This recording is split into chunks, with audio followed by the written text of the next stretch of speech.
Assalamualaikum warahmatullahi wabarakatuh. Alhamdulillahirabbil alamin wa bihi nasta'inu ala umuri dunya waddin. Wassalatu wassalamu ala asyrafil anbiya'i wal mursalin wa ala alihi wa sahbihi ajmain. Amma ba'du. Perkenalkan, nama saya Jumroh, NIM 2014-2014-6 dari kelas PBS 1D. Di sini saya akan menjelaskan materi tentang integrasi antara ilmu teoritis dan ilmu praktik. Baik, langsung saja. Yang pertama yaitu unsur teoritis dan praktik dalam ilmu. Adanya unsur teoritis dan tidak tampak, dan unsur praktis yang tampak dipahami dari hasil kajian para pakar terhadap ajaran Al-Quran. Kunto Wijoyo dalam bukunya Paradigma Islam misalnya berpendapat bahwa di dalam Al-Quran terdapat ajaran yang bersifat gagasan, pemikiran, identitas, sprint, dan paradigma yang merupakan pandangan keduniaan yang bersifat besar, luhur, abdi, dan berlangsung sepanjang zaman. Ajaran pada kategori ini berupa konsep-konsep yang bersifat abstrak dan idealitas. Misalnya konsep tentang iman, takwa, ikhlas, surga, neraka, pahala, toleransi, demokrasi, seimbang, terbuka, atau juga menghargai pendapat orang lain dan sebagainya. Yang selanjutnya yaitu di kalangan para ahli agama atau kelompok religius. Selain menekankan pentingnya mengamalkan ajaran agama, ilmu yang tidak dapat diamalkan sama dengan pohon yang tidak berubah. Terus di kalangan para ahli ilmu pengetahuan terdapat kesepakatan bahwa dalam struktur ilmu pengetahuan terdapat ilmu yang bersifat teoritis dan ilmu yang bersifat praktis. Integrasi antara wilayah teoritis dan praktis juga dapat dilihat dari perspektif kebudayaan dan peradaban. Yang selanjutnya yaitu unsur teoritis dan praktis juga terdapat dalam pandangan keilmuan di barat.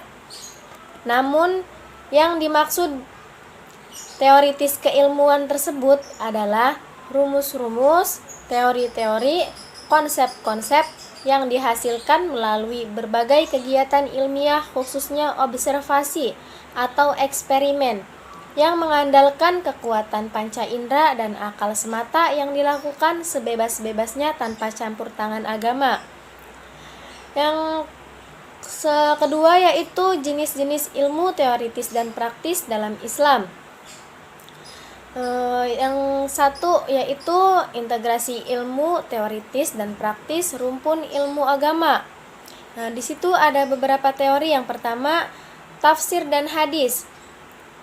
Ilmu teoritis dalam tafsir tampak dalam gagasan, pemikiran, dan konsep yang terdapat pada ayat-ayat dan matan hadis, seperti gagasan yang menggambarkan kesadaran dan komitmen keagamaan yang sedangkan praktiknya tampak pada ucapan 2 kalimat syahadat, gagasan tentang kekurangan yang bersifat teoritis, sedangkan praktisnya tampak pada ajaran sholat, gagasan kemasyarakatan praktisnya dalam bentuk puasa, dan ada juga gagasan kewarganegaraan, praktisnya dalam bentuk zakat, dan yang terakhir yaitu gagasan kewargaduniaan, sedangkan bentuk praktisnya tampak dalam ibadah haji.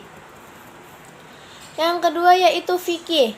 Ilmu teoritis fikihnya terletak pada dihasilkannya hukum-hukum syariah yang berkaitan dengan berbagai bidang, melalui dari hukum yang berkenaan dengan ibadah maupun hukum yang berkaitan dengan muamalah seperti perdagangan, pertanian, dan lain sebagainya.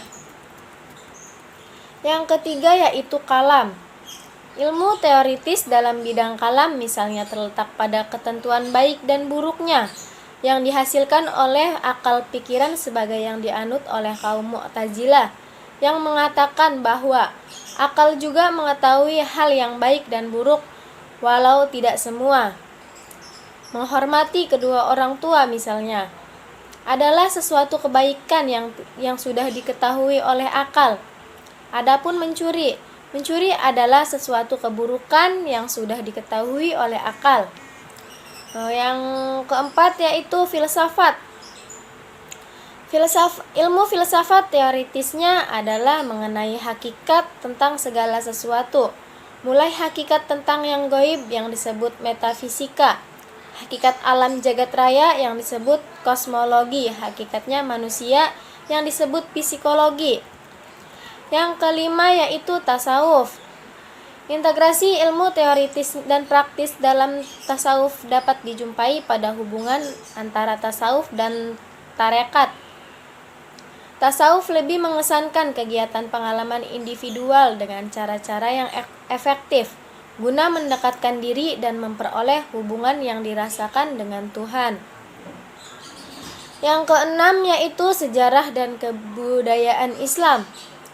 Integrasi ilmu praktis dalam sejarah tampak pada misi utama sejarah, yaitu sebagai bahan peringatan, didikan, pengajaran, dan bahasa renungan bagi umat manusia agar bersikap hati-hati, penuh perhitungan, dan tidak lengah dalam menjalani hidup.